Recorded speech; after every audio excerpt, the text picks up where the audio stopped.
Hello everyone, my name is Deo and welcome to big learning platform of the YouTube channel। आज हम बात करेंगे GDP, जिसके बारे में हमने पिछले लेक्चर में हमने थोड़ा बहुत देखा था और थोड़ा बहुत क्या बहुत अच्छे से हमने एक्सप्लेन किया था, आपने पढ़ा होगा। जिन लोगों ने नहीं पढ़ा है वो जाकर पिछले हमारा जो लास्ट लेक्चर है उसको एक बार देखें, बहुत अच्छे से वहाँ से बताया गया है। जो भी उसको जिस तरीके से समझाया जा सकता था वैसे समझाया गया है। आज हम उसमें थोड़ा बहुत जो और ज़रूरी चीज़ें उसमें बताएंगे। जीडीपी को थोड़ा सा एक बार रिकॉल करा के आगे चले बात करेंगे जीएनपी के बारे में। जीएनपी क्या है, नेशनल इनकम क्या है भारत में, और जीडीपी में जो नॉमिनल जीडीपी आप सुनते होंगे, पेपर में पढ़ते होंगे कि भारत में जो है जीडीपी ग्रोथ रेट क्या है। 7 अभी देखिए प्रेजेंट में जीडीपी ग्रोथ रेट कितना है, 7% के आसपास है ना, 7.1 शायद। तो जब भी आप देखते होंगे जीडीपी ग्रोथ के, तो उसके छोटे से या ब्रैकेट में देखते होंगे लिखा होगा नॉमिनल जीडीपी, है ना। या कई बार आप देखते होंगे रियल जीडीपी के बारे में देखते होंगे, न्यूज़ में वगैरह में पढ़ते होंगे आप, या कई पेपरों में देखा होगा आपने, है ना। तो नॉमिनल जीडीपी, रियल जीडीपी क्या होता है, दोनों में क्या अंतर है, कैसे फाइंड आउट करते हुए बताया जाएगा आपको, है ना। उसके बाद हम देखेंगे कि जीएनपी वगैरह जब निकाले जाते हैं तो उसको कैसे निकालते हैं, है ना। जीडीपी कैसे निकालते हो तो आपको बता दिया गया पिछले क्लास में। इस बार हम देखेंगे कि जीएनपी वगैरह कैसे निकालते हैं और भारत की राष्ट्रीय आय कैसे निकाला जाता है। इन सारी चीज़ों पे हम बात करेंगे। तो चलिए हम स्टार्ट करते हैं अपने नए टॉपिक के साथ। आप सभी हमसे जुड़े रहे। जो भी प्रॉब्लम हो रहा है आप लोगों को लेक्चर में, जो टॉपिक समझ में नहीं आ रहा है, हमें आप कमेंट करके बताएं, आपको दोबारा समझाने की कोशिश की जाएगी। देखिए आज हमने पिछली क्लास में आपको बताया था कि जीडीपी क्या है।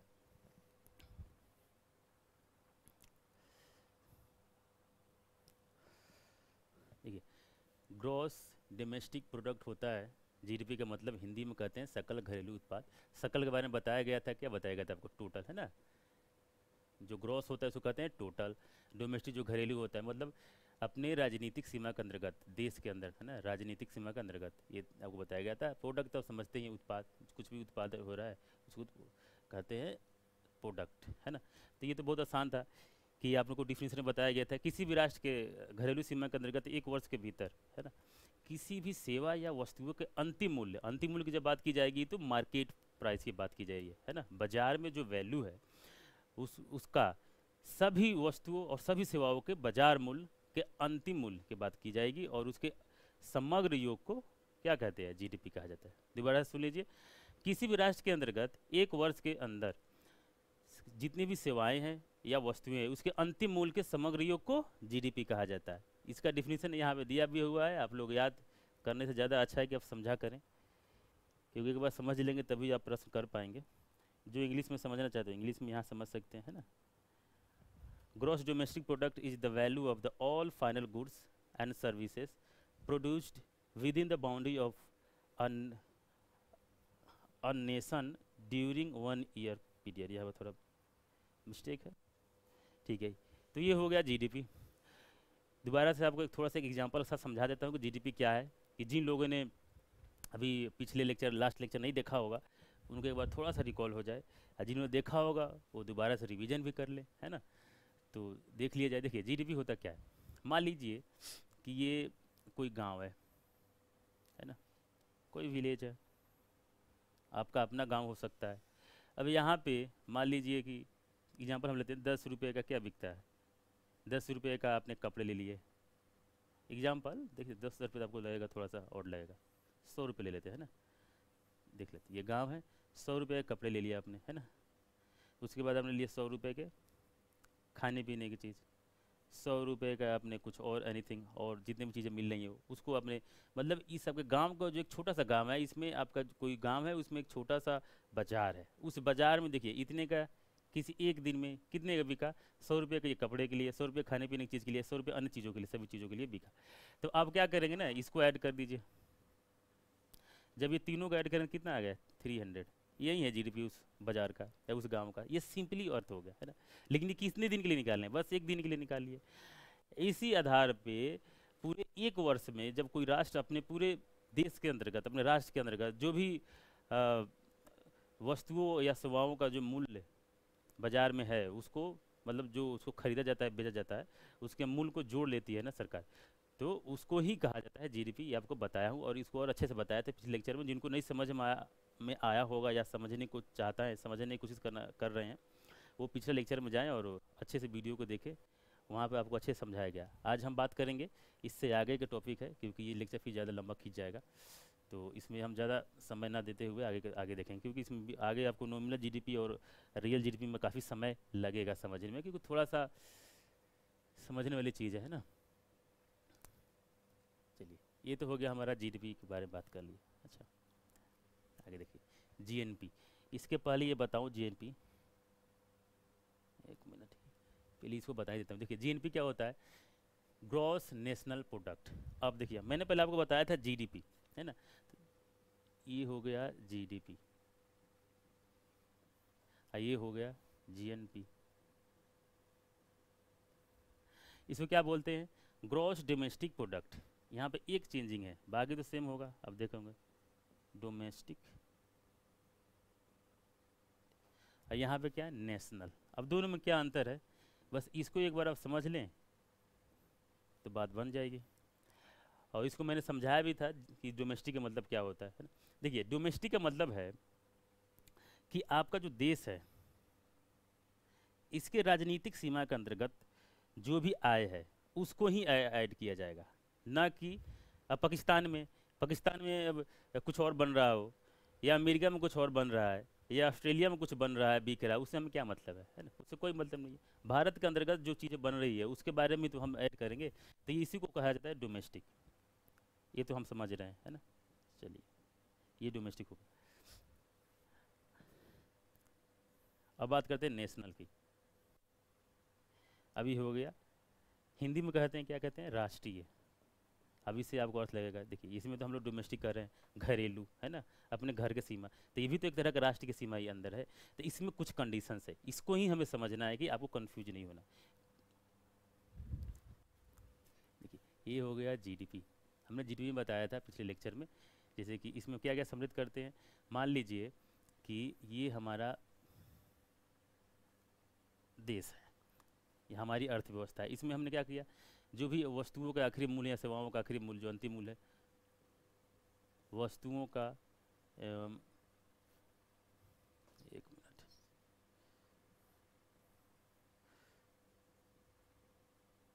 वस्तु प्लस सेवा, सेवा हमने ऐड कर लिया है ना।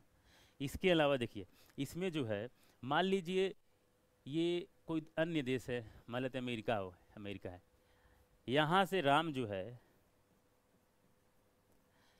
जैसे कि आपने बताया था, राम जाके यहाँ पे जॉब करता है ना, इंजीनियर है, इंजीनियरिंग का जॉब करता है ना, और यहाँ से ये जो है 50,000 रुपये सालाना यहाँ भेजता है, या मंथली, जो भी आप सोच ले, इतने पैसे ये यहाँ पे भेजता है, उसको रिमिटेंस कहा जाता है, आपको बताया गया है। तो इसको जो यहाँ भेजता है, भारत में जो भेजता है, हमारी इकोनॉमी जो आती है, तो जीडीपी की जब बात की जाती है ना, तो इसमें जो है जीडीपी में हम इसको ऐड नहीं करते हैं, मतलब रेमिटेंस इसमें ऐड नहीं होता। इसको अच्छे से बताता हूँ, फिर से दोबारा से समझें आप इसको। देखिए जो रेमिटेंस आता है ना, रेमिटेंस जो है जीडीपी में ऐड नहीं होता है, हमेशा याद रखें। रेमिटेंस जो है, जो बाहर से जो लोग पैसे भेजेंगे भारत के अंदर को, जीडीपी में रेमिटेंस ऐड नहीं होता। इसको यहाँ पे कट कर ले,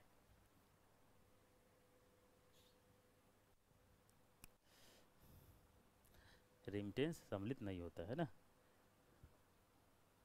अब देखिए दूसरा है, अच्छा ये तो होगा रेमिटेंस, लेकिन बाहर अमेरिका का या अन्य देशों के लोग जो है यहाँ पे अगर काम कर रहे हैं, है ना, जैसे कि काम कर रहे हो, या एक तरह से एफडीआई आ जाए, तो इन दोनों चीज़ को यहाँ पे ऐड करें, क्योंकि यहाँ पे उत्पादन हो रहा है, यहाँ पे रह रहे हैं तो खरीद भी रहे हैं, और उसका उपभोग भी कर रहे हैं सेवाओं का।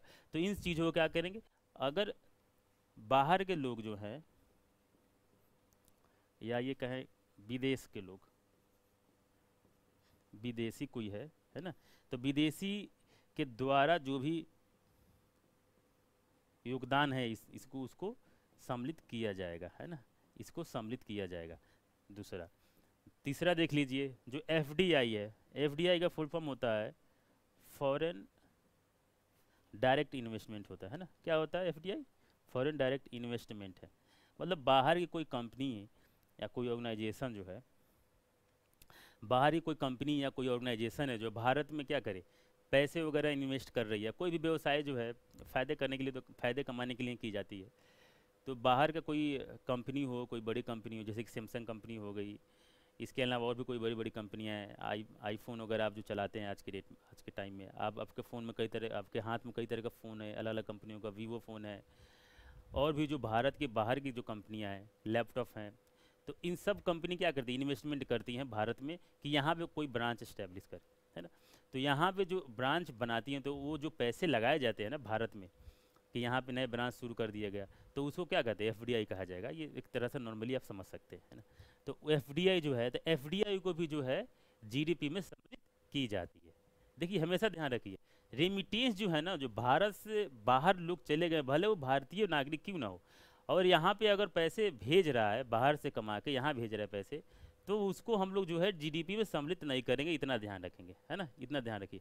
अब अगर हम बात करें जीएनपी, देखिए यही अंतर आ जाता है, आपको इतना ही ध्यान देना है ना। जीएनपी की बात किया जाए,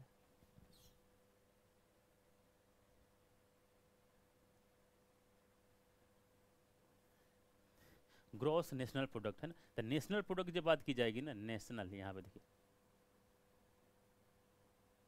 तो इसमें जो है, जो रेमिटेंस है इसको सम्मिलित की जाएगी,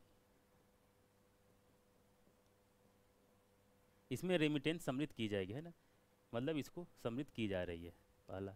और दूसरा देखिए, दूसरा क्या है कि जो विदेशी, विदेश द्वारा, विदेशी व्यक्ति के द्वारा, जो विदेशी है, कोई कोई फॉरेनर है जो भारत से कुछ पैसे कमा के बाहर भेजता है, उसको माइनस कर दी जाएगी या सम्मिलित नहीं की जाएगी। विदेशी द्वारा जो भी यहाँ पे अर्जित आय है उसको सम्मिलित नहीं की जाएगी।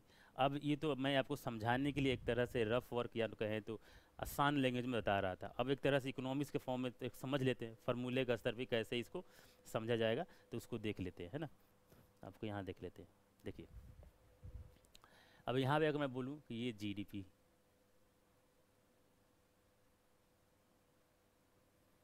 तो इसमें देखिए, इसमें मैंने बता दिया था, all goods and services and services, सब सम्मिलित हो गए इसके।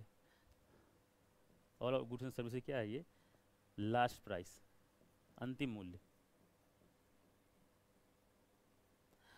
लेकिन जब हम जीएनपी की बात कर रहे थे ना, ग्रॉस नेशनल प्रोडक्ट की बात की जा रही है, तो इसमें देखिए आपको ध्यान देने की बात है कि इसमें हम लोग क्या करेंगे, जीडीपी तो है ही, है ना, जीडीपी लिख लीजिए, और जीडीपी इक्वल टू हो जाएगा, ये मैथ के आधार पे हमको समझाने की कोशिश कर रहे हैं, फार्मूला ऐसे ही बनाए जाते हैं। देखिए जीडीपी के आधार पर क्या करेंगे, यहाँ पे जीडीपी लिख रहा हूँ, जीडीपी माइनस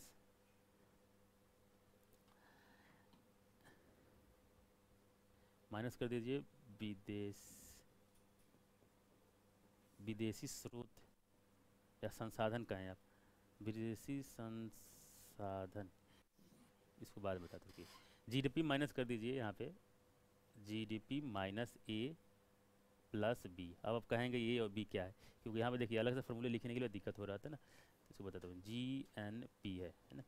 तो जी एन पी बराबर होता है जीडीपी माइनस ए प्लस बी है। ए क्या है, तो देखिए ये बताता हूँ क्या है, ए हो जाएगा, ये है विदेशी स्रोत द्वारा या विदेशी संसाधन द्वारा, विदेशी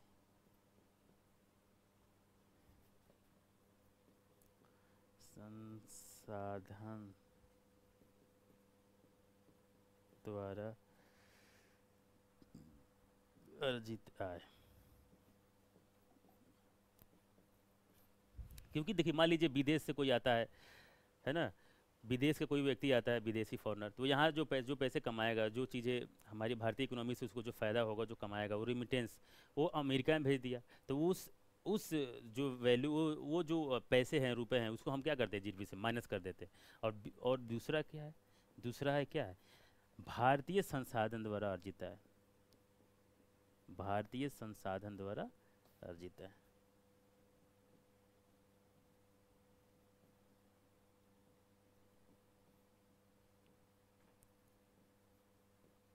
अर्जित आय, बस आप ये समझ लें। मैं ये कह रहा हूँ कि जब जीएनपी निकाला जाता है ना, इसमें क्या करते हैं, जीडीपी में से जीडीपी हमने जो निकाल लिया, ठीक है, जीडीपी हम जीडीपी निकालना हम जान रहे हैं, कैसे निकाल देते कि हमारे राजनीतिक क्षेत्र के अंतर्गत, हमारे घरेलू सीमा के अंतर्गत जो भी वस्तु और सेवाएं हैं, उनमें उनको उनके अंतिम मूल्य को हमने क्या किया, ऐड कर लिया, और ऐड कर लिया तो ये तो जीडीपी निकल गया, एकदम सिंपल है, वही 1 वर्ष के अंतर्गत हमने काम किया है ना, ये तो हो गया जीडीपी। अब जब जीएनपी की हम बात कर रहे हैं तो उसी जीएनपी जो हमने पहले जीडीपी निकाल लिया, उस जीडीपी में से हमने माइनस कर दिया क्या, ए और माइनस कर दिया और बी प्लस कर दिया। कहने का मतलब है कि यहाँ पे जो विदेशी पैसे कमा रहा है वो अमेरिका भेज दिया, पाकिस्तान भेज दिया, श्रीलंका भेज दिया, जो भी है पैसे वो लेके चला गया या भेज दिया, तो उसको अपने जीडीपी से निकाल देंगे, है ना, और बाकी बाहर से जो रिमिटेंस आ रहा है भारत में उसको ऐड कर देंगे, तो ये हमारा ये क्या निकल गया, जीएनपी, ग्रॉस नेशनल प्रोडक्ट कहते हैं, है ना। समझ गए होंगे मेरे ख्याल से, उम्मीद है कि आप समझ गए होंगे। नहीं समझ में आए तो आप कमेंट करें, दोबारा से इस सेशन को दोबारा ही बताया जाएगा। ये तो हो गया हमारा जीएनपी, आपको जीडीपी समझ में आ गया होगा, जीएनपी समझ में आ गया। हम आगे चलते हैं, इसको थोड़ा सा आपको ध्यान से समझना पड़ेगा क्योंकि ये बहुत ही इम्पोर्टेंट टॉपिक है, आप समझ ही सकते हैं क्योंकि एग्जाम में यहाँ से प्रश्न आते हैं, कॉन्सेप्ट वाला है, तो ये कॉन्सेप्ट को थोड़ा ढंग से क्लियर नहीं करेंगे तो आपको दिक्कत होगा अन्य टॉपिक को समझने में। एक होता है नीट नेशनल प्रोडक्ट। अब देखिए हमने क्या बात किया, जीडीपी बात कर लिया, उसके बाद हमने बात किया जीएनपी, ग्रॉस नेशनल प्रोडक्ट। अब देखिए मान लीजिए आपने कोई मशीन खरीद के लाया है, जैसे कि हम भी आपको लेक्चर यहाँ से दे रहे हैं ना, तो हमारे पास भी जो इन्वेस्टमेंट किया हुआ है, जैसे कि हमारे पास ये स्क्रीन है और भी कंप्यूटर है, इसके अलावा कैमरा है, इस रूम में लगा हुआ फ़ैन हुआ है, एसी है, कूलर है, जो भी सारी चीज़ें हैं। अब समय के साथ इसमें तो कुछ टूटने फूटने की प्रक्रिया भी तो हो रही है ना। टूटने फूटने की बात आप ये समझ सकते हैं कि उसमें जो कई तरह की खराबी आएंगी, जैसे कि स्क्रीन की चीज़ें जो उसमें ट्रांजिस्टर वगैरह लगा है उसमें कुछ प्रॉब्लम आए, ख़राब हो, कैमरे में चीज़ें, कैमरे का लेंस वगैरह में प्रॉब्लम धीरे धीरे आने, पुराना होगा तो प्रॉब्लम आना शुरू हो जाएगा। तो इसको ठीक करने के लिए, इसको मान लीजिए अभी ख़राब होता है कुछ, तो अभी हम ले जाएंगे मार्केट में, उसको मरम्मत कराएंगे, उसको ठीक कराएंगे, तो उसमें जो पैसे लगेंगे तो वो अलग से लगा ना। बाकी हमने जो इन्वेस्टमेंट किया, मान लीजिए 100 रुपये में हमने एक बात कम कर, कोई कुछ भी खरीद लेते हैं आप, है ना, 100 रुपये कुछ खरीदा आपने, एग्जाम्पल में समझ लीजिए, मान लीजिए 100 रुपये का आपने जो है कोई वस्तु खरीदते हैं, कोई भी वस्तु है, कोई भी एग्जाम्पल आप ले सकते हैं, कोई पेन ले लेते हैं, मान लीजिए 100 रुपये में आपने पेन खरीदा, पेन पे अच्छा से नहीं समझ पाएंगे आप, 100 रुपये का आपने जो है, अगर आप म्यूजिशियन है तो मान लीजिए कोई म्यूजिशियन इंस्ट्रूमेंट खरीदा, है ना, कोई भी इंस्ट्रूमेंट ले लिया। इससे अच्छा मैं आपको बताता हूँ कि आप एक काम करें, मान लीजिए आप गिटारिस्ट हैं, सबसे अच्छा ये है, मान लीजिए 5000 में आपने जो है 5000 में आपने क्या लिया, गिटार खरीद लिया, है ना, आपने 5000 में गिटार लिया। अब इस गिटार को आप सिखाना जा रहे हैं, आप टीचर ट्रेनिंग है, आप बच्चों को ट्रेन कर रहे हैं, सिंगिंग वगैरह सिखा रहे हैं या गिटार सिखा रहे हैं। तो मान लीजिए, चलिए 6 महीने के लिए तो मान लेते हैं कि 1 महीने के लिए, 6 महीने तो बहुत हो गए, 1 महीने के लिए मान लीजिए कोई ख़राबी नहीं आई, तो आपने जो पैसे कमाए वो तो आपके हो गए, है ना। इसके अलावा मान लीजिए कि 1 महीने बाद इसके स्ट्रिंग टूट गए, स्ट्रिंग क्या हो गया, टूट गया। जब स्ट्रिंग टूटेगा तो कम से कम स्ट्रिंग लगवाएंगे, तो स्ट्रिंग लगवाने के कितने पैसे हैं, कम से कम 100 रुपये तो लगेंगे ना, मिनिमम तो 100 रुपये तो लगेगा ही।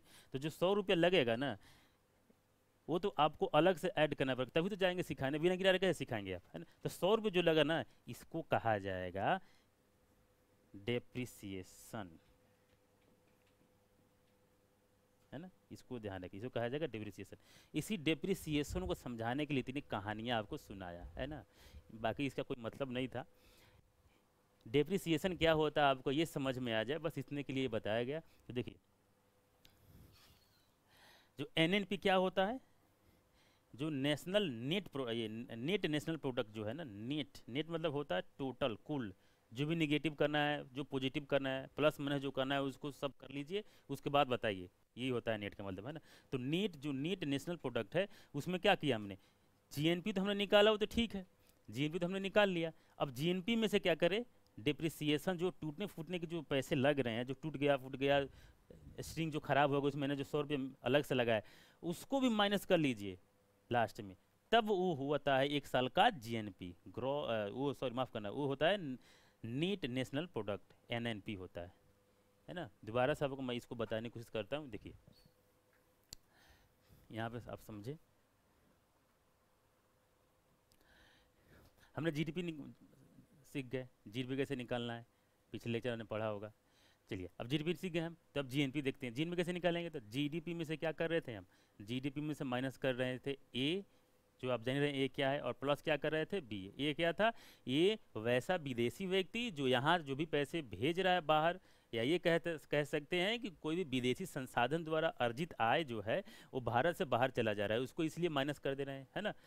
और हमारा हमारे भारतीय संसाधन के द्वारा, है ना, भारत का कोई संसाधन में व्यक्ति भी आता है और उसके अलावा और अन्य पैसे भी आ सकते हैं, अन्य भी चीज़ें भी आ सकती हैं, तो वो सब संसाधन के अंतर्गत आ जाएगा। तो व्यक्ति कोई जा रहा है रेमिटेंस वहाँ से भेज रहा है भारत के अंदर, पैसे भेज रहा है भारत के अंदर, तो उसको ऐड कर देंगे। तो ये क्या निकल रहा था बेटा, तो ये निकल रहा था जीएनपी, है ना, ग्रॉस नेशनल प्रोडक्ट। अब इसके बाद हम क्या कर रहे थे, अब जीएनपी में भी देखिए, अब यहाँ पे देखिए, अब जीएनपी में से भी हम डिप्रिसिएशन माइनस कर दे रहे थे, तो एनएनपी निकल जा रहा था, है ना। देखिए सब एक दूसरे से जुड़ी हुई है ना। जीडीपी जीडीपी जब तक नहीं निकालिएगा तो जीएनपी नहीं निकाल पाइएगा, और जब तक जीएनपी नहीं निकाल पाइएगा तब तक एनएनपी नहीं निकाल पाइएगा। तो ऐसे आप समझ लीजिए कि जीडीपी में से माइनस कर दीजिए क्या, ए और बी माइनस कर दीजिए, इतना ध्यान रखिए। जो भारत से बाहर चला गया ए, जो भारत से में आया बाहर से भारत में आ गया वो बी, ऐसे ध्यान रखें आप, है ना। तो जो भारत से बाहर बाहर जो बाहर हुआ उसको बाहर कर दीजिए, मतलब माइनस कर दीजिए, और जो अंदर आ गया बाहर से उसको ऐड कर दीजिए, ऐसे सिंपली समझ लीजिए। तो ये क्या निकल गया, जीएनपी निकल गया, ग्रॉस नेशनल प्रोडक्ट, इतना समझ गए। अब जीएनपी में से क्या करिए, जो भी टूटने फूटने की समस्याएं हैं, जो अपने गेस्टिंग टूट गया तो उसको जो पैसे में लगाए वो आपका नेट नेशनल प्रोडक्ट हो गया, है ना, एनएनपी हो गया। अब हम देखते हैं कि नेशनल इनकम किसको कहा जाता है ना। उसके बाद हम बात करेंगे दोबारा शुरू करेंगे नॉमिनल जीडीपी और रियल जीडीपी में, थोड़ा सा उसको भी समझने वाली है। चलिए हम आते हैं अपने नए टॉपिक पे, नेशनल, शायद इसमें है नहीं, अच्छा एक मिनट, चलिए इसमें बताता हूँ क्या है।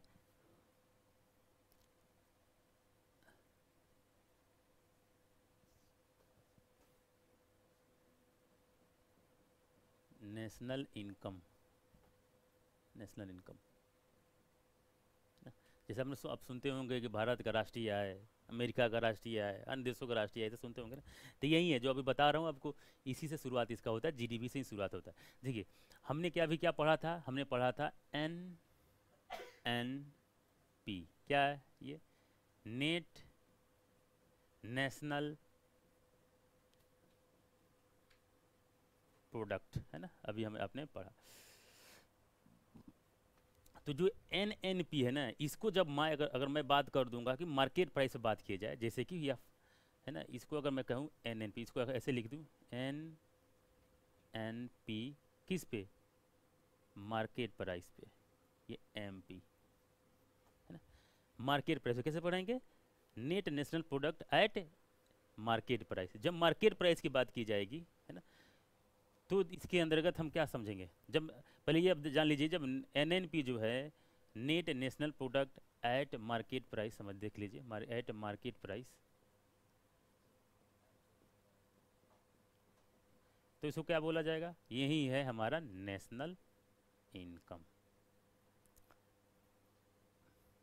यही हमारा नेशनल इनकम, है ना।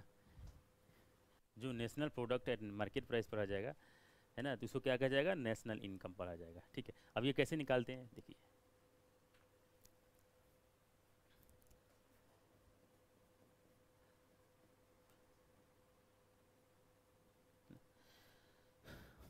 जब एन, देखिए एन पी है ना, इसमें सब क्या करें, मार्केट प्राइस जब बात की जा रही है तो इसमें सब माइनस क्या करेंगे, माइनस करेंगे इनडायरेक्ट टैक्स माइनस सब्सिडी। इसको समझाऊंगा, आप घबराए नहीं।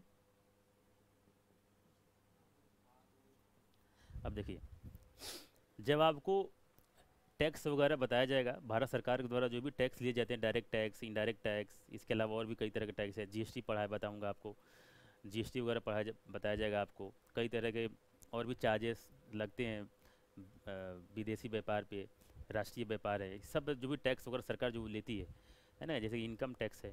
आप अगर सर्विस में होंगे या कोई आपके मित्रगण या आपके कोई संबंधी, सगे संबंधी नौकरी में होंगे तो उनको इनकम टैक्स वो भरते होंगे, है ना।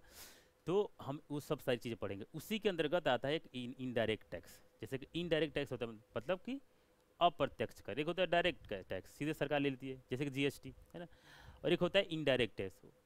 तो इनडायरेक्ट टैक्स जो होता है वो सीधे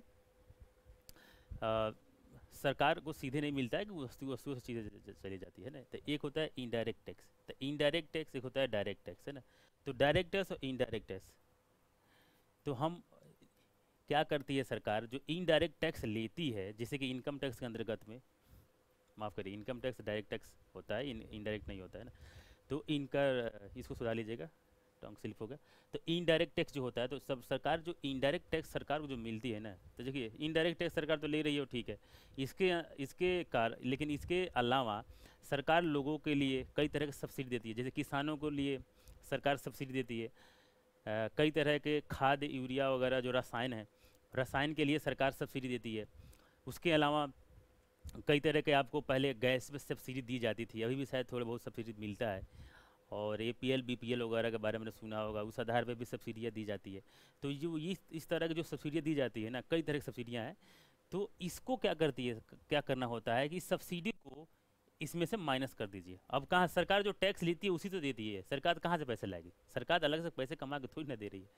जो आप टैक्स देते हैं वही सरकार के पास इकट्ठा होता है, उसी पैसे को सरकार क्या करती है, आप पे ही खर्च करती है। देखिए कितना सिंपल है, पैसे आप दिए और सरकार क्या करेगी, इकट्ठा कर लिए अपने पास कई एक साल के लिए, और उसके बाद उस पैसों को जहाँ ज़्यादा ज़रूरत है लोगों के हित के लिए, लोगों के समस्याओं के लिए, जहाँ भूखमरी है, जहाँ गरीबी है, जहाँ बीमारियाँ ज़्यादा है, लोग लाचार है, वहाँ पे सरकार खर्च करती है ना। तो वहाँ पे इसीलिए सरकार क्या करती है कि सब्सिडी जो है देती है लोग, गरीब लोगों को या किसानों को, या जहाँ पे ज़रूरत है। तो इसलिए हम क्या करते हैं कि इनडायरेक्ट टैक्स जो सरकार को मिल रहा है उसमें से हम सब्सिडी को माइनस कर देंगे। क्या करेंगे, सब्सिडी को माइनस कर देंगे, है ना, माइनस सब्सिडी। इसलिए हम क्या, जब इनडायरेक्ट टैक्स में से सब्सिडी, जो भी टैक्स मिला है इनडायरेक्ट टैक्स में से सब्सिडी जो माइनस कर दी जाती है, तब निकल के आता है आपका क्या, यही है आपका नेशनल इनकम। यही आपका आ गया नेशनल इनकम, यही है नेशनल इनकम, इसको ध्यान रखें, है ना। जब एनएनपी मार्केट प्राइस पे आ गया तो इसको क्या कहते हैं, नेशनल इनकम। इतना ध्यान देने वाली बात है। आप दोबारा से वीडियो को पीछे करके देख सकते हैं जो बता दिया हूँ। अगर समझ में ना आया हो तो फिर दोबारा से जीडीपी वगैरह आप समझें।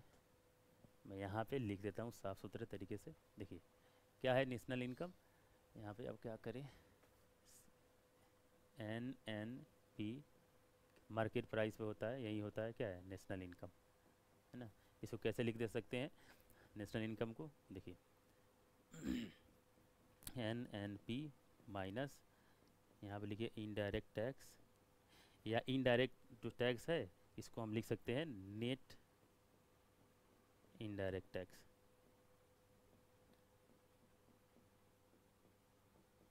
अभी जो नेट इनडायरेक्ट टैक्स है इसको आप यहाँ पे लिख लीजिए, इनडायरेक्ट टैक्स,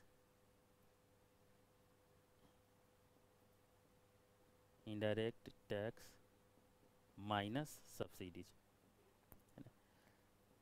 ये तो हो गया हमारा नेशनल इनकम। ओके, तो आप सीख चुके हैं, जहाँ तक मेरी उम्मीद है आप जीडीपी जान गए कैसे क्या होता है, जीएनपी जान गए क्या होता है, एनएनपी जान गए क्या होता है, और साथ ही साथ नेशनल इनकम क्या है ये भी जान गए। इसके साथ कुछ फैक्ट बता दूँ आपको, जैसे कि फैक्ट लास्ट में बताएंगे आपको, है ना, लास्ट में बताएंगे, अभी होश फोश हो जाएगा। चलिए अभी हम समझ लेते हैं एक बार हम अपने आते हैं बैक टू जीडीपी, है ना, जीडीपी आते हैं। देखिए अब ये जीडीपी जैसे कि आपको बताया हूँ, अब ये जीडीपी निकालने के दो तरीके हैं। देखिए एक तो होता है नॉमिनल जीडीपी, आपने सुना होगा, अभी लेक्चर शुरू हुआ तो उस समय बताया था मैंने, नॉमिनल जीडीपी, नॉमिनल एक होता है नॉमिनल जीडीपी, और दूसरा होता है रियल जीडीपी। देखिए एक होता है नॉमिनल जीडीपी और दूसरा होता है रियल जीडीपी। इसको आप नोट डाउन कर लें अपने नोट्स में। एक होता है नॉमिनल जीडीपी और दूसरा होता है रियल जीडीपी। इसको हम अच्छे से समझते हैं। देखिए क्या होता है नॉमिनल जीडीपी, एग्जाम्पल के साथ देखेंगे हम।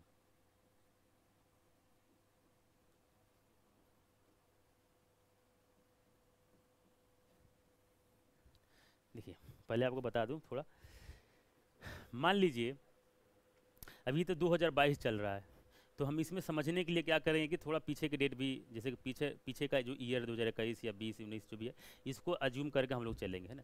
क्योंकि इसको समझने के लिए थोड़ा सा हमें न्यूमेरिकल वैल्यू भी देखना पड़ेगा। अब जैसे कि मैं आपसे कहूँगा कि भारत, मान लेते हैं भारत की जीडीपी 100 रुपये है, तो आप ये ना समझे कि 100 रुपये जीडीपी है ना।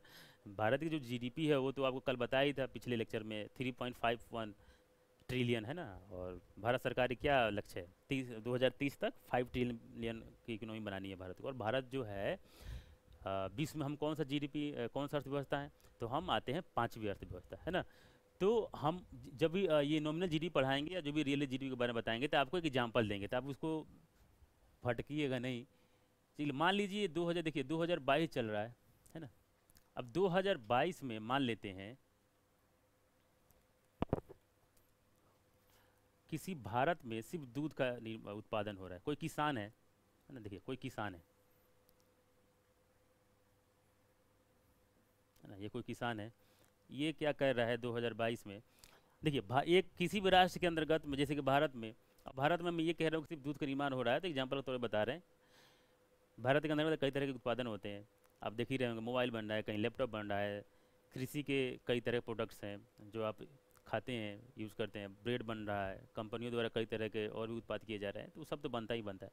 लेकिन आप सबको तो बता नहीं पाएंगे ना, वो तो बहुत कॉम्प्लेक्स हो जाएगा, कैसे बताएंगे। तो इसलिए हम सिर्फ एक एग्जाम्पल लेके चलते हैं, एक आप समझ जाएंगे तो बाकी तो आप समझ ही जाएंगे, है ना। तो मान लेते हैं कि भारत में कि 2022 में कोई किसान है ना। अब भारत में बस एक ही किसान जो है बेचारा अकेले ही उत्पादन कर रहा है, वो भी कितना, 5 लीटर दूध का उसने क्या किया, उत्पादन किया, है ना। तो 5 लीटर जो दूध बनाया, उत्पादन किया ना, मवेशी वगैरह इसने पाले हुए, तो 5 लीटर दूध का उत्पादन इसने किया। ओके, समझ गए। अब ये बाजार में जो जाता है तो 5 लीटर जो दूध है, अभी आप सोचिएगा कि उसने इन्वेस्टमेंट किया होगा, उसको हम नगण्य मान लेते हैं, उसको समझने के लिए, है ना। वो बाद में बात की बात है, उसको नहीं सोचेंगे, वो छोड़ दीजिए कितना इन्वेस्टमेंट किया उसने मवेशियों पे। इसने 5 लीटर दूध उत्पादन किया 2022 में। ओके, और 5 लीटर दूध जो है इसने ला के मार्केट में बेचा। और 5 लीटर जो दूध है ना, ये 20 रुपये प्रति लीटर के रेट से जो है ये बेचता है। तो कितने पैसे इसको मिलेंगे, तो इसको पैसे मिलेंगे कितने, 100 रुपये। अभी देख लो कैसे निकालो 100 रुपये, अभी करके दिखाता हूँ आपको। देखिए 20 रुपये का 1 लीटर गुने तो 5 लीटर कितना है, 100 रुपये, है ना। मतलब 100 रुपये का वो व्यापार करता है। अब पूरे भारत में जो है एक साल में, पूरे 2022 में, पूरे हेलो। 2022 का साल है मान लेते हैं, इसमें जो है 5 लीटर दूध का व्यवसाय हुआ है। तो जो 5 लीटर दूध का व्यवसाय हुआ है, ये क्या कर है, दिया। इसको आप क्या समझेंगे, इसको आप समझेंगे यही है हमारा नॉमिनल जीडीपी, इसी को कहेंगे नॉमिनल जीडीपी। यही है हमारा नॉमिनल जीडीपी। दोबारा बता देते हैं, मान लीजिए कोई किसान है, देखिए किसान ने 2022 में, हम एक जूम करके चल रहे हैं कि 2022 में क्या किया, कि दूध का उत्पादन किया। एक ही किसान है देश के अंतर्गत, बेचारा अकेले ही उत्पादन कर रहा है ना। और देश में कुछ ही लोग हैं, इसलिए बस 5 लीटर का उत्पादन हुआ, बाकी का चीज़ों को छोड़ दीजिए। तो 5 लीटर दूध का उत्पादन किया उसने, तो बाजार में उतना ले जाकर बेचा। 20 रुपये प्रति लीटर के रेट से बेचता है दूध। तो 20 रुपये के हिसाब से आप देखेंगे तो 100 रुपये में दूध उसने बेचा, है ना। तो 100 रुपये में उसने दूध बेचा 2022 में। तो नॉमिनल जीडीपी इसी को कहेंगे, किसको, ये जो टोटल इसने बेचा 100 रुपये में, यही है 100 रुपये नॉमिनल जीडीपी है ना। इसको समझ गए आप। अच्छा, अब मान लीजिए, एज्यूम कर लीजिए कि 2022 में जो 2021 में जो था, 1000 रुपये जो है इसका नॉमिनल जीडीपी था ना। 2021 का जो, देखिए जीडीपी लिखते हैं और नीचे हल्का सा नॉमिनल लिख दीजिए, छोटे छोटे शब्दों में ये होता है नॉमिनल जीडीपी, है ना। तो जीडीपी जो नॉमिनल था 1000 रुपये था, कब का, 2021 का, एज्यूम कर लेते हैं, है ना। एज्यूम करके चल रहे हैं कि जैसे कि मैथ में नहीं करते हैं कि माना कि राम का आय 100 रुपये है, तो 1 से नहीं हो जाता है ना। तो या कहते हैं ना कि माना कि मैंने आपको 100 रुपये दिए, तो शाम वैसे, तो एक मैथ है, मैथ के हिसाब से मैं एज्यूम करके चल रहे हैं। तो मान लीजिए 2021 में जो है जीडीपी, नॉमिनल जीडीपी 100 रुपये था, माफ़ करिएगा 1000 रुपये था, है ना। और 2022 में हमने देख लिया है अपना नॉमिनल जीडीपी कितना हमने किया है 100 रुपए। तो देखिए अब इसको जोड़ लीजिए,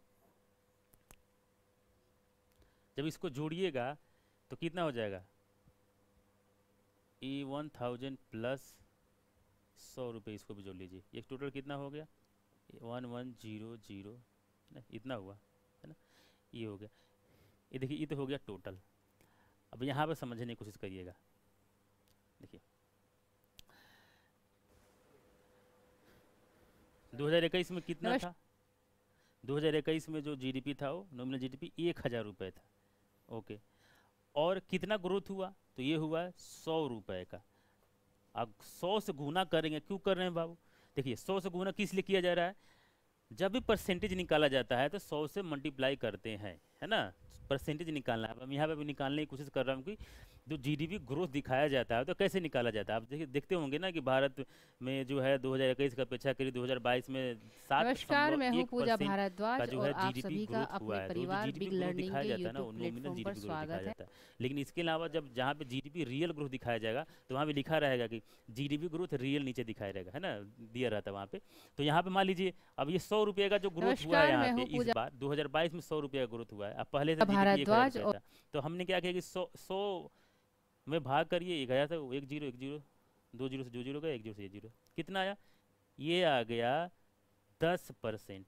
तो हम क्या कहेंगे यहाँ पे, देखिए हम कहेंगे कि हमारा जो नॉमिनल जीडीपी ग्रोथ रेट जो है, नॉमिनल जीडीपी ग्रोथ रेट जो है कितना है 10% है। ऐसे 10% नहीं है वर्तमान में, लेकिन हम मतलब अपने से जो फाइंड आउट किए हैं इस हिसाब से तो कितना आ रहा है नॉमिनल जीडीपी ग्रोथ रेट 10% है। उम्मीद है कि आप समझ गए होंगे, नहीं समझे होंगे तो दोबारा अवश्य दीजिएगा। नमस्कार, रिप्ले करके देखें। आगे हम समझने की कोशिश करते हैं कि रियल जीडीपी क्या होता है ना, रियल जीडीपी देख लीजिए क्या होता है। उसमें हम जो पढ़ेंगे इसका बाकी का हिस्सा पढ़ेंगे, लघु हिमालय के बारे में पढ़ेंगे, शिवालिक हिमालय के बारे में पढ़ेंगे, पूर्वांचल पहाड़ी के बारे में पढ़ेंगे। तो आपको ये जैसा भी लगा है लेक्चर, आप दो बातें होती हैं, अपने बहुमूल्य सुझाव अवश्य एक तो मार्केट प्राइस, माफ करिएगा क्या बोलते हैं, अवश्य दीजिएगा। रियल जीडीपी जो होता है एक तो इसमें बेस ईयर की बात की जाती है, बेस ईयर के आधार पर निकाला जाता है। बेस ईयर की बात की जाती है तो इसमें दूसरी बात ये है कि इसमें जो है जो इन्फ्लेशन आ जाता है, महंगाई, उसको नहीं ऐड किया जाता है। अब इसको आपको समझ में नहीं आएगा, मैं जानता हूँ, इसको समझाता हूँ कैसे। देखिए मान लीजिए अभी वर्तमान में, मानना नहीं है ये सही बात है। नमस्कार, मैं हूँ पूजा भारद्वाज और आप सभी का भारत सरकार भी ये तय की हुई है, ये वाला भारत सरकार भी महाद्वीप समय समय पे अपनी बेस ईयर बदलती रहती है। अपना अर्थव्यवस्था में जो भी बदलाव आ रहे हैं, बढ़ोतरी हो रही है कि नहीं हो रही है, इसको चेक करने के लिए तो सरकार ने 2011-12 जो फाइनेंशियल ईयर था 2011-12 उसको जो है सरकार ने बेस ईयर के रूप में रखा है। अब बेस ईयर के रूप में सरकार ने 2011-12 ही क्यों रखा है तो इसको थोड़ा सा बताता हूँ, इसको जब पढ़ा जाएगा और भी तो देखा जाएगा। 2011-12 सरकार बेस ईयर उस ईयर को लेती है जहाँ पे जैसे कि मान लीजिए अभी कोरोना महामारी जो आई हुई थी, तब इस समय तो अर्थव्यवस्था पूरे विश्व को चौपट हो गई थी। तब इस अर्थव्यवस्था को कभी जो है किसी भी तरह का बेस ईयर नहीं बनाया जा सकता, क्योंकि ये तो निगेटिव चली गई थी ना, यहाँ पे तो अर्थव्यवस्था एकदम चौपट होती गई थी पूरे विश्व की। और 2000 आपने देखा होगा 2020 या 19 में जीडीपी ग्रोथ रेट निगेटिव जा रही थी। अगर मैं गलत नहीं हूँ तो -6% के अबाउट में जो है जीडीपी ग्रोथ रेट हो गई थी, है ना। तो उसको तो सरकार नहीं बनाएगी अपना, है ना। कंपेरिजन किससे किया जाता है, हमेशा कंपेरिजन या तो लोग या तो आप निगेटिव में है तो उसे भी नहीं कर सकते, या कुछ ज़्यादा पॉजिटिव में आ जाए तो उसे भी निगेटिव आप कंपेरिजन नहीं कर सकते। कंपेरिजन उससे किया जाता है जो एकदम समरूपता दिखे, वहाँ पे एक नॉर्मल स्थिति रहे, है ना। जैसे कि आपने ज्योग्राफी पढ़े होंगे तो वहाँ पे भी देखा जाता है, ऊंचाई देखी जाती है। तो आपने देखा होगा कि माउंटेन की इतनी ऊंचाई है, हिमालय की इतनी ऊंचाई है, या किसी भी प्लेट्स जो हैं उसमें उसकी ऊंचाई कितनी है, तो किससे चेक किया जाता है, समुद्र का जो वाटर है ना, उसके लेवल से चेक किया जाता है। क्यों किया जाता है, क्योंकि वहाँ पे जो है वाटर जो है एकदम समरूप स्थिति में होता है ना। ज्योग्राफी के विद्यार्थी आप जान रहे होंगे। उसी तरह से इकोनॉमिक्स में भी हम उसको बेस ईयर सरकार बनाती है जो एक नॉर्मल स्थिति में रही हो, फाइनेंशियल ईयर जो है नॉर्मल स्थिति में रही हो, ना ही ज़्यादा उछाल आ गई हो, ना ही इकोनॉमी में कोई खराबी मतलब चौपट हो गई हो, तो उसको नहीं लिया जाता है ना। तो इस आधार पे सरकार ने 2011-12 जो है फाइनेंशियल ईयर है अभी भारत में, तो 2011-12 की हम यहाँ लिख देता हूँ ये 2011-12 बेस ईयर है ना। अब मान लीजिए कि 2012 में 2012 में जो है यही किसान जो अभी 5 लीटर दूध का उत्पादन किया है 2022 में, है ना, वो 10 साल पहले भी 5 लीटर दूध का ही उत्पादन किया था, मान लीजिए, है ना, मान लेते हैं 5 लीटर दूध का उत्पादन अभी किया था उसने 2022 में, और उसने 100 रुपये में बेचे, ठीक। अब 2012 में चाहिए, बैक डेट में जाइए, 2012 में जाइए, यही किसान है सेम, और इसने इस बार भी 5 लीटर दूध का उत्पादन किया, 5 लीटर दूध का उत्पादन किया, है ना। देखिए, तो 5 लीटर दूध का उत्पादन किया, तो इस समय इसने ये दूध बेचने गया मार्केट में, तो उस समय तो उतनी महंगाई नहीं थी, है ना, 2012 में। तो 2012 में इतनी महंगाई नहीं थी, तो वो दूध का जो रेट था 10 रुपये पर लीटर के रेट से उसने दूध बेचा, 10 रुपये पर लीटर। तो कितने रुपए का हो जाएगा पूरा टोटल, है ना। तो देखिए टोटल हो जाएगा 50 रुपये, समझ रहे हैं ना। ये किसान जो है 2012 में भी 5 लीटर दूध उत्पादन करता है, और 2022 में भी 5 लीटर दूध उत्पादन करता है, समझ गए ना। लेकिन उस समय बेचता है कितने में, 50 रुपये में, इसमें बेचता है कितने में, 100 रुपये।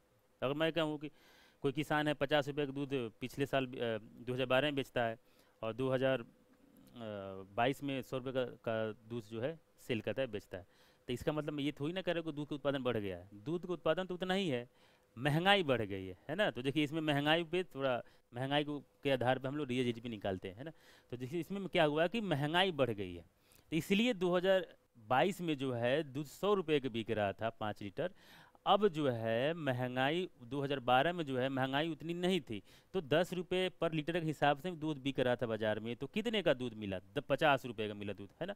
तो अब 50 रुपये का, तो ये उस समय का, तो देखिए 50 रुपये तो हो गया हमारा क्या, 2011-12 बेस ईयर के बारे में समझ रहे थे, तो 2012 का उत्पादन था कितना, 50 रुपये का उस समय जो है जीडीपी था वो समय का, है ना।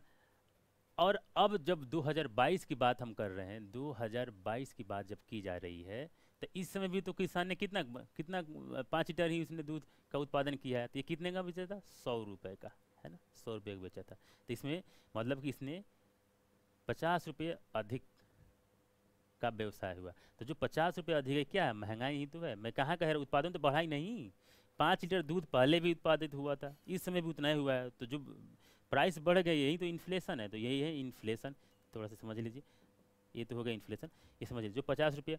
अब देखिए सरकार रियल जीडीपी कैसे निकालती है, तो रियल जीडीपी क्या कैसे निकालती है, तो देख लीजिए। अब हम क्या किए कि 2022 में किसान ने जो 5 लीटर दूध का उत्पादन किया था, जो 100 रुपये में बेच रहा था, अब सरकार क्या करती है कि उसको इस जो नए प्राइस है इसको नहीं ऐड करती है, वो जाती है 2011-12 में जो प्राइस थी दूध की, कैसे लीटर था, 10 रुपये पर लीटर के हिसाब से था, उस प्राइस को, उस बेस ईयर के प्राइस को ऐड करती है, और उसके हिसाब से देखती है कि कितने रुपए का व्यवसाय हुआ है। तो कितने का हुआ है, 50 रुपये का। अब यही 50 रुपये जो है, इसी को जो है परसेंटेज हम निकाल देते हैं, 50 रुपये है ना, 50, और ये कितना है, ये 100 रुपये का इसमें हुआ था, है ना, 1000 रुपये था ना, तो 1000 रुपये ये कर ले, मतलब कि 2021 जो है 21-22 में कितने का उत्पादन हो गया था, लगभग 2021 में 1000 रुपये का जीडीपी था ना, तो 50 परसेंटेज में चेंज कर दीजिए, तो यहाँ पर गुना कर दीजिए 100 से, 2 जीरो से 2 जीरो कैंसिल होगा, 1 जीरो से 1 जीरो कैंसिल हो जाएगा, मतलब कि 5% हो गया। ये क्या है, ये रियल जीडीपी है, ये 5% है। मतलब क्या किया गया, इन्फ्लेशन को माइनस कर दिए तब निकाला गया है। या आप ये कहें कि 2011-12 जो बेस ईयर है, उस 2011-12 बेस ईयर को उस समय का जो प्राइस था वस्तुओं का या सेवाओं का, उस आधार पर सरकार कैलकुलेट करके जो रेट निकाली है ना, वही है रियल जीडीपी, है ना। तो इसको क्या कहेंगे, जीडीपी ग्रोथ रेट कहेंगे, लेकिन वो रियल जीडीपी ग्रोथ रेट होगा, रियल जीडीपी ग्रोथ रेट, है ना, कहा जाएगा। इसमें एक और समझ लीजिए, देखिए यहाँ बताता हूँ। तो 2 बातें हम सीख गए, एक तो ये बात सीखे यहाँ, nominal GDP, nominal GDP, nominal GDP में क्या है, इसमें बेस ईयर जो है नहीं है, बेस ईयर को सरकार ध्यान नहीं रख रही है ना। और इन्फ्लेशन जो है इसको ऐड कर रही है। जो इन्फ्लेशन है उसको माइनस किया जा रहा है, इसको इन्फ्लेशन जो है इसको ऐड किया जा रहा है, ऐड, इन्फ्लेशन माइनस नहीं की जा रही है। और दूसरा जो है एक है देखिए, और ये है रियल जीडीपी, रियल जीडीपी। इसमें जो है इसमें बेस ईयर को जो है सम्मिलित ध्यान दी जा रही है, बेस ईयर इसमें है, जैसे कि 11-12 है तो यहाँ का प्राइस बेस ईयर प्राइस को सम्मिलित किया जा रहा है ना, ये ध्यान, एक तो ये हो गया, सम्मिलित किया जा रही है। और दूसरा इसमें जो है इन्फ्लेशन जो है, इन्फ्लेशन इसको माइनस कर दी जा रही है, माइनस, है ना। बेस ईयर की जब बात की जाएगी तो जब उस समय का प्राइस लिया जाएगा तो इन्फ्लेशन तो माइनस होना ही है, तो ये आप ऐसे समझ लीजिए। मैं ये इसलिए लिख रहा हूँ कि आपको अच्छे से समझ में जो जो बातें बताया हूँ जब आप रिवीजन करें तो उस समय आपको समझ में आ जाए, है ना। तो ये हो गया, इन्फ्लेशन माइनस कर दी जाती है। तो आप समझ गए रियल जीडीपी और आप समझ गए नॉमिनल जीडीपी। जब भी अब बात आएगी, जैसे कि हम जब भी कहा जाता है कि जीडीपी इन्फ्लेशन, अभी मान लीजिए कह रहे हैं कि 7.1% जो है जीडीपी ग्रोथ रेट है, तो ये क्या है, जीडीपी ग्रोथ रेट, वो क्या है, नॉमिनल जीडीपी है ना, याद रखिएगा। तो ये हमारा हो गया नॉमिनल जीडीपी और ये हो गया रियल जीडीपी। और एक बार थोड़ा सा रिकॉल करा दूँ आपको, हमने जीडीपी पढ़ लिया। जीडीपी क्या होता है, सारी वस्तुओं और सेवाओं का जो अंतिम मूल्य था एक वर्ष के अंतर्गत किसी भी घरेलू सीमा के अंतर्गत, है ना, उसके जो मार्केट वैल्यू था उसके अंतिम वैल्यू को पूरे समग्र योग, पूरे वस्तुओं का जो भी समग्र योग हो रहा है उसको ऐड करने पे क्या आ रहा था, जो योग निकाल रहे थे वही होता था जीडीपी। इसके बाद हम जीडीपी में से माइनस क्या कर रहे थे, जीडीपी में से ए माइनस कर दे रहे थे और बी प्लस कर रहे थे। ए क्या था, ए वैसे संसाधनों द्वारा जो भारत से बाहर है, या कहें विदेशी संसाधनों द्वारा जो भी अर्जित आय है या भारत से जो बाहर आय चली जा रही है, ऐसे समझे, उसको माइनस कर रहे थे। और जो भी रेमिटेंस भारत के अंतर्गत आ रहा था या और भी भारत के संसाधनों द्वारा जो भी अर्जित आय भारत के अंतर्गत आ रहे थे उसको ऐड कर दे रहे थे। ये क्या निकल रहा था, जीएनपी, ग्रॉस नेशनल प्रोडक्ट, है ना। दो बात हो गई, एक हो गया एनएनपी। अब तीसरा है एनएनपी, तो एनएनपी में क्या है, नेट नेशनल प्रोडक्ट। जब भी नेट की बात की जाएगी मतलब कि नेट नेट आपको ये कहता है कि आप ये काम करिए, जो भी माइनस करना है प्लस करना है वो कर लीजिए, उसके बाद हम देखते हैं ना। तो एनएनपी, नेट नेशनल प्रोडक्ट, इसमें क्या कर रहे थे, इसमें क्या कर रहे थे कि जो भी डेप्रिसिएशन था, बाकी काम तो हमने कर ही लिया आगे का, बाद में जो भी डेप्रिसिएशन टूटने फूटने की जो घटनाएं हो रही थी कि कैमरे में जो भी लेंस खराब हो रहा था या आपके यहाँ गिटार में जो स्ट्रिंग खराब टूट रहे हैं, जो 100 रुपये आप लगा ऐड करके बनवा रहे हैं, सारी चीज़ें कर रहे हैं, उसको आप माइनस कर लीजिए। उसके बाद जो आपको जो बच रहा है डेटा, जो वैल्यू अमाउंट आ रहा है वही क्या है, वो है एनएनपी, नेट नेशनल प्रोडक्ट। समझ गए, तीन बातें हो गई। उसके बाद हम गए थे क्या है, राष्ट्रीय आय के बारे में बात कर रहे थे, नेशनल इनकम। हम नेशनल इनकम में क्या बात कर रहे थे कि उसमें कि ये कि जैसे कि जो एनएनपी था, एनएनपी में से आप क्या माइनस करेंगे, नेट इनडायरेक्ट टैक्स। अब नेट की बात की जाएगी तो इसे भी वही बात है, जैसे कि सरकार जो इनडायरेक्ट टैक्स लेती है लोगों से, तो सरकार जो नेट इनडायरेक्ट टैक्स लेती है उसमें सब्सिडी भी तो देती है, लोगों को सब्सिडी देती है, इसके अलावा भी कई तरह की चीज़ें लोगों को दी जाती है। तो उसको माइनस कर लीजिए इनडायरेक्ट टैक्स में से, और जब इनडायरेक्ट टैक्स में से उसको माइनस करिएगा तो वो क्या बन जाएगा, वो बन जाएगा नेशनल इनकम, मतलब एनएनपी एट मार्केट प्राइस। ये हो गया हमारा नेशनल इनकम। उसके बाद हमने जीडीपी को निकालने का तरीका सीखा, क्या क्या देखा है, रियल जीडीपी, और उसके बाद हमने देखा नॉमिनल जीडीपी। नॉमिनल जीडीपी आप जान ही रहे हैं, नॉमिनल जीडीपी एक वर्ष में जो भी हमारा टोटल जो जीडीपी आ रही थी, जो अमाउंट आ रहा था वो सीधे वो उसको ऐड कर ले रहे थे, वो नॉमिनल जीडीपी हो जा रहा था। नॉमिनल मतलब नाम का, नाम से जो जीडीपी है ना। एक होता है रियल जीडीपी मतलब वास्तविक जीडीपी। तो वास्तविक जीडीपी कैसे निकाला जा रहा था, उसमें बेस ईयर होता था, जैसे कि वर्तमान में 2011-12 बेस ईयर है, तो 11-12 जो बेस ईयर है उसको हम कहेंगे उसको, उसके प्राइस को सरकार ऐड करती है, उसको ऐड की जाती है रियल जीडीपी निकालने के लिए। तो जब उसके प्राइस को ऐड की जाती है तो तो इसमें क्या होगा कि रियल जीडीपी जो है कम आएगा हमेशा नॉमिनल जीडीपी से, ये ध्यान में रखें। नॉमिनल जीडीपी हमेशा रियल जीडीपी से ज़्यादा होता है ना। अभी बहुत सारे देशों में राष्ट्र मतलब देश है जो अर्थव्यवस्था है उसमें लगभग नॉमिनल जीडीपी को ज़्यादा लोग देखते हैं, और 2011 से रियल जीडीपी ज़्यादा आपकी अर्थव्यवस्था को दिखाता है कितना ग्रोथ हो रहा है कि नहीं हो रहा है। क्योंकि मान लीजिए कि किसी भी देश के अंदर महंगाई बढ़ती जा रही है, अभी वर्तमान में भारत में दिन महंगाई बढ़ गई है, तो महंगाई बढ़ गई है तो इसका मतलब थोड़ी ना है कि लोगों को सबको रोज़गार मिल रहा है या लोग ज़्यादा खरीदना शुरू कर दिए, नहीं खरीद रहे भाई। जो लोग पहले जितना खरीद रहे थे वही खरीद रहे हैं, मजबूरी में वो ले रहे हैं। इसके अलावा आपको थोड़ा जीडीपी के बारे में बता दिया हूँ। उसके अलावा एक पर कैपिटा इनकम बताता हूँ, 2 मिनट का ये टॉपिक है, per capita income. Per capita income भी महत्वपूर्ण है, इसके बारे में एक बार समझ लीजिए अब क्या होता है। सब कंसेप्ट वाला है, आप एक बार क्लियर हो जाएगा। तो per capita income, per capita income,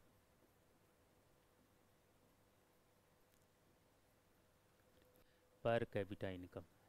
तो पर कैपिटा इनकम कहते कैसे निकालते हैं, इसका फॉर्मूला है। पूरे देश में मान लीजिए नेशनल इनकम कितना है, उसको पूरे देश में जो नेशनल इनकम है, नेशनल इनकम है,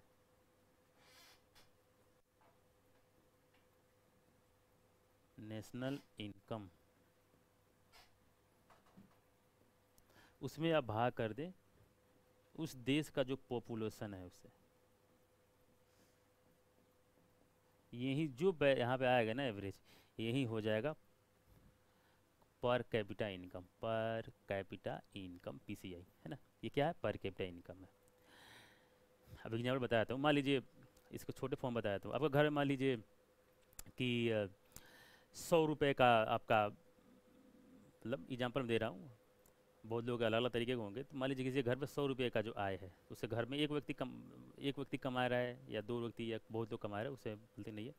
100 रुपये आय है, वो लोग आपका घर में जो अपने आप एक महीने में 100 रुपये खर्च कर रहे हैं, है ना।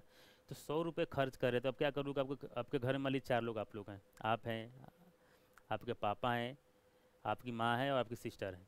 तो 4 लोग हैं, 100 रुपये का व्यय कर रहे हैं इस महीने में।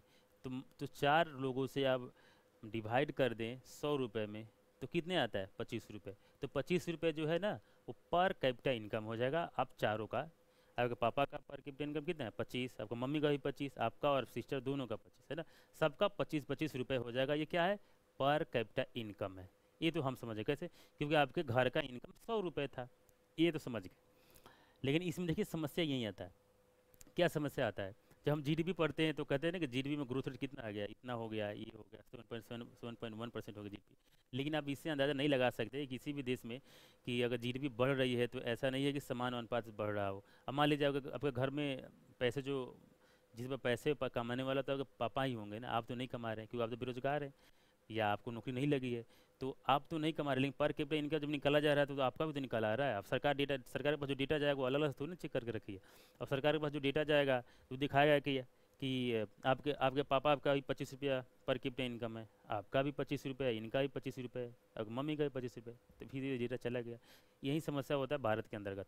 भारत में कुछ लोगों के पास ही सबसे ज़्यादा धन है और सबसे ज़्यादा जनसंख्या के पास धन ही नहीं है, पैसे ही नहीं है। लेकिन जब जीडीपी निकाला जाता है तो एवरेज आता है, तो इसमें क्या पर कैपिटा इनकम ठीक ठाक है या वो भी कम ही है दिखाता है। तो ये समस्याएं हैं, इसके बारे में देखा जाएगा जब गरीबी की चैप्टर पढ़ी जाएगी, पॉवर्टी। और आज के लिए इतना ही बहुत, और नए टॉपिक के साथ मिलते हैं आपको नेक्स्ट लेक्चर में। Thank you.